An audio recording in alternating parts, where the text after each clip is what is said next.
While the 1943 Phantom of the Opera is generally considered inferior to the earlier silent version, the flashy Technicolor remake was a big hit for Universal.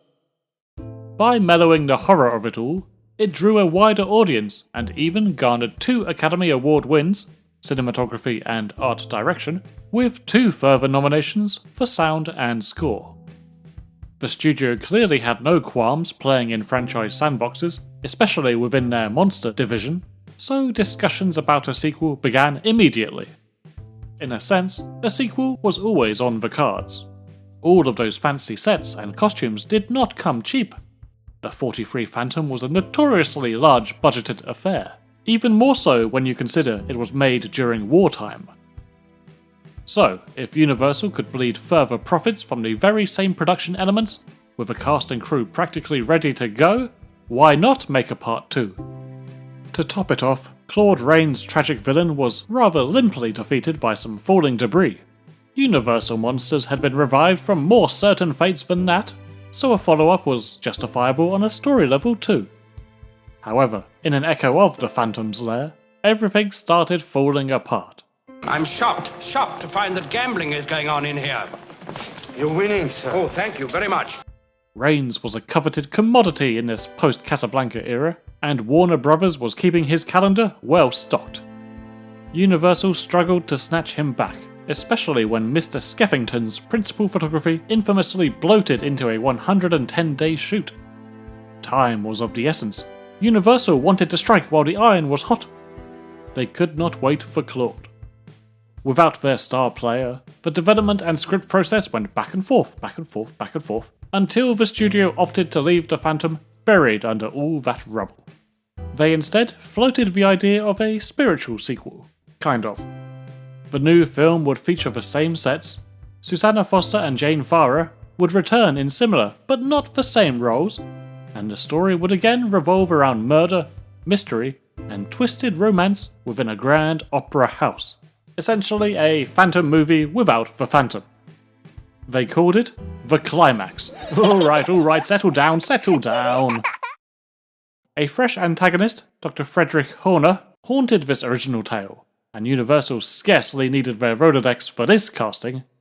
They leapt straight to their golden boy, Boris Karloff. The legend had brought so many monsters to life, but the Phantom is one such role that had eluded him. Back in 1925, Karloff was still a bit player, and even if he had more sway then, he never would have stolen the role from Chaney, the golden boy of that decade. Karloff was in the running for the 1943 remake, but dropped out due to another of those pesky scheduling conflicts. The Climax is as close as we'll ever get to sensing what his Phantom could have been. Pray tell, if this is not a Phantom sequel, what is the plot of The Climax? Dr. Horner is a physician who specialises in clients from the nearby lavish opera house. It's his job to ensure the singers are not straining their vocal cords, and so on. I want to relax you before I examine your throat. I beg your pardon, you dirty bastard. The doctor took a particular shine to one of the divas, Marcelina, and they got engaged. Nice. But as these 2 random men inform us, the singer mysteriously disappeared a decade ago. Her body never found, the Doctor strange ever since. Within minutes of beginning, the film cuts to a lengthy flashback wherein Marcelina receives wonderful news. She has been invited to sing for the king himself. A great honour, a career highlight, a cause for celebration. For her fiancé, it's more of a great betrayal, a relationship low point, a cause for commiseration. Allow me to explain. For all the comparisons with the Phantom, this villain's motivation is the exact opposite. They are both controlling, sure, but the Phantom terrorised the theatre to give Christine the platform he felt she deserved. The 1943 version went even further. He secretly funded her entire career while he slowly became destitute. Quite sweet really. Setting aside the eventual madness and chandelier vandalism, of course. Dr. Horner, on the other hand, outright admits he's a jealous prick, and can't stand how her career is taking off. Marcelina's voice and talent should be reserved for him, and him alone. Twat. Almost in a trance, the vacant-eyed, disturbingly calm man places a hand on her throat and grips. Her voice is silenced forevermore. Cutting back to the present, Dr. Horner is still acting off, haunted by Marcelina's presence, her body implied to still be there in his quarters. The central storyline then gets a chance to begin. Good morning. Good morning. Good morning. Good morning. Good morning. Good morning. Good morning. Good morning, Jean. Good morning, Constable. What a lovely morning.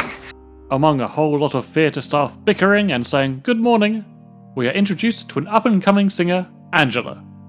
Her untapped potential saves the day for the venue when the lead can't perform and the understudy buckles under the short notice. Not everyone is a fan. This young lady's voice rips Horner from his tired, shambling shuffles. During practice, Angela sang a piece from the Magic Voice, music that was banned in that establishment, since it was Marcelina's magnum opus. Indeed, Angela's singing is as if Marcelina were reincarnated. Predictably, this sets fate in motion.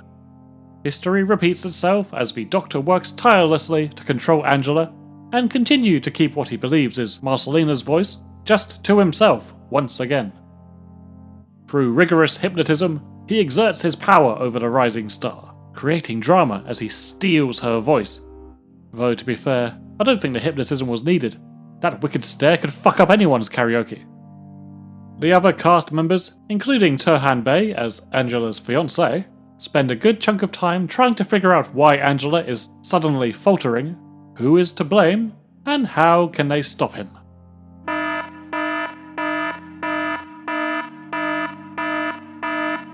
It culminates with a big performance on the line, but who'd have guessed it?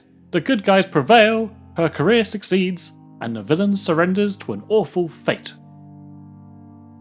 You may notice that I focused quite a bit on that intro flashback, and then skimmed over about 80 minutes of plot really quickly. The reason for that imbalance underlines my major issue with the movie. I feel like the climax really jumps the gun by revealing the truth about what happened to Marcelina in the opening 5 minutes. It traps the film in a corner straight away. Harbouring no doubt about the Doctor's ill intentions removes what could have been a strong hook to sustain audience retention. Instead, you can see every beat coming, which hardly makes this thriller thrilling. Envision a version where the two characters in the opening discuss Dr. Horner. One could be sure that the Doctor is to blame for Marcelina's disappearance, while the other could be more sympathetic. Oh, leave him alone, will you? He's grieving. He never had closure. From there, we would continue on with the present-day business. Good morning. Good morning. Introducing Angela and her whole story much earlier.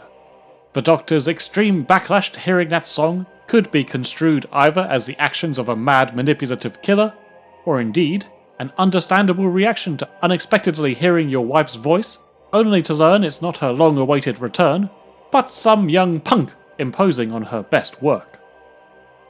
That is just one example, but I'm adamant that minor change would recalibrate the entire experience.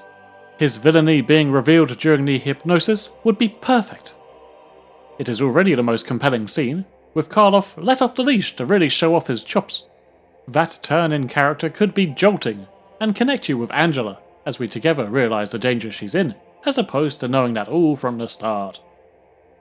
Enough of all this what if, let's return to reality. For a film about masterful singing technique, the climax is ironically flat. If you thought the 43 Phantom was diverted by too much opera, you'd best steer clear of this one. The climax contains half the plot, but double the musical interludes. Without any real narrative intrigue to engage you, these songs really grind it to a halt. Maybe I'm uncultured, but it does hurt my ears. I was watching the TV with my hand practically glued to the remote, ready to lower the volume in case any diva stubbed their toe. The general reception to the film echoes my sentiments. Whereas Phantom earned 2 Oscar wins and 2 further nominations, this only secured 1 nomination. Phantom raked in buckets of cash, the climax was a box office anticlimax. Sorry Universal, lightning rarely strikes twice. In modern terms, with the same sets and cast and similar storylines, this film acts as a rushed DLC to the Phantom's main game, a lesser recycling of assets.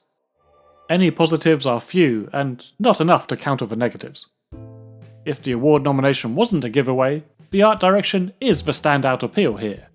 It's gorgeous to look at, but that only sustains interest for so long when there's nothing to grab you within those pretty rooms. Boris Karloff gives a middle-of-the-road performance. It's not a taxing role for him, it's basically another, more realistic shade of Imhotep, but he knows how to bring the goods. It's a shame he and Vincent Price never had a competition to see who could stare at dead women's paintings with the most intensity. But even his character is kind of sleepy and vacant, which works for a time, but he soon fades into the overall tired vibes. I must have fallen asleep. His comeuppance, spoiler alert, is another anticlimax and all. He accidentally stumbles into a torch while evading the police. Clumsy. And burns alive atop Marcelina's corpse. Cool shot, but not all that narratively satisfying. Whoops! It is the first colour movie of his long career, so that's a fun bit of trivia. Yay-ho! I lament that we never got a Phantom movie with Karloff. To be honest, I don't see why they didn't make a sequel and simply recast him as the Phantom. Though, I speculate the actor didn't want to faff about with makeup again at this point in his career. His thoughts on those processes are well known. So we are left with this half-baked, half-sequel, half-whatever. An opportunity lost, but the show must go on.